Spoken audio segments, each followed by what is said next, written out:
ನೋಡಿ ಫ್ರೆಂಡ್ಸ್, ನಮ್ಮ ಮನೆ ಪಕ್ಕದಲ್ಲೊಂದು ಹೊಲ ಇದೆ. ಆ ಹೊಲದಲ್ಲಿ ಇಷ್ಟು ಸೊಪ್ಪಿಟ್ಟಿತ್ತು ಫ್ರೆಂಡ್ಸ್. ಇದ್ರಲ್ಲಿ 4-5 ತರ ಇದೆ ನೋಡಿ ಸೊಪ್ಪು.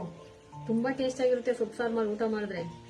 ಅವಾಗಿನ ಕಾಲದಲ್ಲಿ ನಮ್ಮ ಅಮ್ಮವರು, ನಾವು ಸಣ್ಣ ಮಕ್ಳಿರೋವಾಗ, ಇವಾಗ ನೋಡಿ ಎಲ್ಲ ಇದೇ ತರ ಸೊಪ್ಪಲ್ಲಿ ಸಾರು ಮಾಡ್ತಾ ಇದ್ದು. ಯಾರು ಅವಾಗ ಈ ತರ ಮಾರಾಟ ಮಾಡ್ಕೊಂಡು ಅದು ಇದು ಯಾರು ಬರ್ತಾ ಇರಲಿಲ್ಲ. ಅವ್ರ ಮನೆಗೆ ಅವ್ರು ಬೆಳ್ಕೊಳ್ಳೋರು ಮಾಡೋರು. ಈ ತರ ಮಿಕ್ಸ್ ಸೊಪ್ಪಲ್ಲಿ ಸಾರು ಮಾಡ್ಕೊಡೋರು. ನಾವು ಎಷ್ಟು ಚೆನ್ನಾಗಿ ಊಟ ಮಾಡಿ ಇವಾಗಲೂ ಗಟ್ಟಿಯಾಗಿದ್ದೀವಿ. ಆದ್ರೆ ಇವಾಗಿನ ಕಾಲದ ಮಕ್ಳಿಗೆ ಅಲ್ಲಿ ಇಲ್ಲಿ ಯಾವ್ಯಾವ ನೀರಲ್ಲಿ, ಒಳ್ಳೆ ನೀರಲ್ಲಿ ಬೆಳೆದಿರಲ್ಲ, ಕೊಚ್ಚೆ ನೀರಲ್ಲೆಲ್ಲ ಬೆಳೆದಿರ್ತಾರೆ.